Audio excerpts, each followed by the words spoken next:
ડીસામાં આરોગ્ય વિભાગની ટીમના દરોડા ડીસા શહેરમાં આરોગ્ય વિભાગની ટીમે નાસ્તા અને ફરસાણની દુકાનો ઉપર ઓચિંતી તપાસ હાથ ધરી। ડીસામાં ઉનાળાની શરૂઆતની સાથે જ પાણીજન્ય થતા રોગોને અટકાવવા માટે આજે આરોગ્ય વિભાગ, નગરપાલિકા અને પોલીસની સંયુક્ત ટીમોએ સેનિટેશન રાઉન્ડનું આયોજન કર્યું। શહેરમાં અલગ અલગ 11 ટીમોએ ફરસાણ, ઠંડા પીણા અને ખુલ્લામાં વેચાતા નાસ્તાવાળાને ત્યાં તપાસ કરી હતી। ઉનાળાની શરૂઆત સાથે જ પાણીજન્ય રોગચાળામાં વધારો થતો હોય છે અને તેના કારણે લોકોને ઝાડા ઉલટી જેવી બીમારી થતા હેરાન થવું પડે છે। ત્યારે આ રોગચાળાને અટકાવવા માટે આજે આરોગ્ય વિભાગે સેનિટેશન રાઉન્ડનું આયોજન કર્યું છે અને ડીસા તાલુકા હેલ્થ વિભાગ, નગરપાલિકા અને પોલીસની સંયુક્ત ટીમોએ જાહેરમાં નાસ્તા અને ફરસાણ વેચતા લારી દુકાનદારો, હોટલ અને ઠંડા પીણા વેચતા દુકાનદારોને ત્યાં તપાસ શરૂ કરી।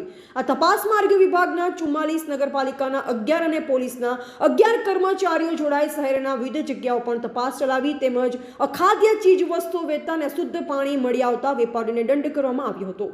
આ અંગે ડીસા તાલુકા હેલ્થ અધિકારી PM ચૌધરીએ જણાવ્યું હતું કે જિલ્લા આરોગ્ય અધિકારીની સૂચનાથી ઉનાળામાં પાણીજન્ય રોગચાળાને અટકાવવા માટે સેનિટેશન રાઉન્ડનું આયોજન કરાયું, જેમાં આરોગ્ય વિભાગ, પોલીસ કર્મચારી અને નગરપાલિકાના કર્મચારીઓની અલગ અલગ 11 ટીમોએ શહેરમાં હોટલ, લારી ગલ્લા અને ઠંડા પીણા વેચતા સ્થળોએ તપાસ કરી, જેમાં અશુદ્ધ પાણી કે અશુદ્ધ ખોરાક વેચતા હોય તેવા લોકો સામે કાર્યવાહી કરી હતી। અહેવાલ અમૃતમાણી, સંબંધ ભારત ન્યૂઝ, ડીસા।